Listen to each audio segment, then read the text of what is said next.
Wait. Parang hindi kayo masaya. Parang nakukulangan ako sa energy ninyo. Parang ang baba ng energy nyo. Hindi kagaya nung dating binibigay ninyo. May problema ba tayo sa bagong love team? Yana. Wala, tay. Ano lang po, di lang po komportable.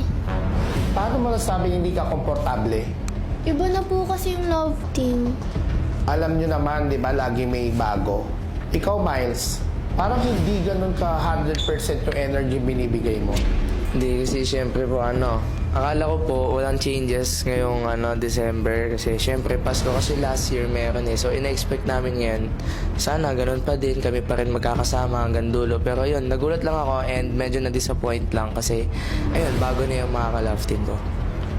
Ibig ba sabihin nun, ayaw mo sa bago mong kapartner?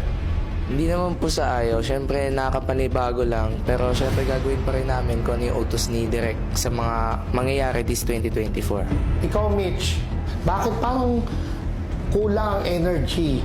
May pinagdadaanan? May problema ka ba? Wala po tay. Nasanay lang po ako na ka-love team ko si Miles. And doon naka-love team ko na rin naman po si Cassie. Pero mas angat lang po yung energy kapag kay Miles. Yan po. Ikaw, Cassie, Tay, gusto kong mabalik yung love team namin ni Angel, yung Chelsea. Kasi syempre, nakasanayan ko na yung bonding namin, yung tuwing vlog kami, yung magka-partner, yung kulitan. ano masasabi mo doon, Angel? Yes po. Naging comfortable na rin po kasi kami dalawa. Kasi nga, kami po yung naging love team for the whole year. Tapos bigla pong nabago. Kaya nakakasad po talaga. Pero kayo ang pinakamaraming compatibility na answer, Harold. Ibig sabihin, sa challenge na to, kayo yung lamang. Ano masasabi mo, Harold? Siguro po na tsambahan lang po talaga na madami kami score. Kaya po naging compatible. Pero sa tingin ko po, di ako komportable nakakasama to. Kasi mas sanay ako nakasama si Yana. Makinig kayong mabuti sa sasabihin ko. Ramdam na ramdam ko sa inyo ang lungkot. Hindi ba kayo masaya sa mga bago ninyong kapareha? Or nag-a-adjust pa lang kayo sa isa't isa? Alam ko naman na gagawin nyo pa rin kung ano ay pagagawa ng management sa inyo. Ramdam ko lahat kung ano ang pinagdadaanan ninyo.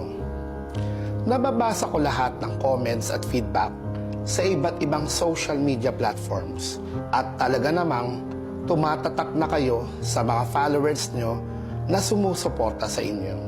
Kagaya ng sinabi ko sa inyo, walang permanente sa mundo.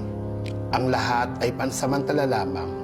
Kaya namnamin natin ang bawat sandali at mga araw na puno ng saya at pag-asa. Dahil may mga pangyayari sa buhay na di natin maibabalik. Sa edad ninyo, ramdam ko ang professionalism ninyo. Kaya sa inyong anim, Miles, Mitch, Angel, Cassie, Harold, and Diana. Bawal sad, bawal nega, dapat good vibes lang. Kung pinalungkot ko man kayo ng Pasko, pasasayahin ko naman kayo ngayong bagong taon. Doon tayo sa gusto ng marami at kung saan mas masaya ang marami. Dahil dyan, magsaya na kayo at magdiwang.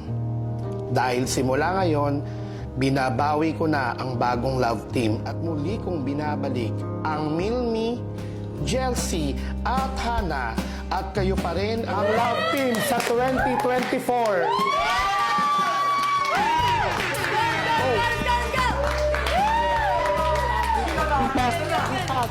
Yes!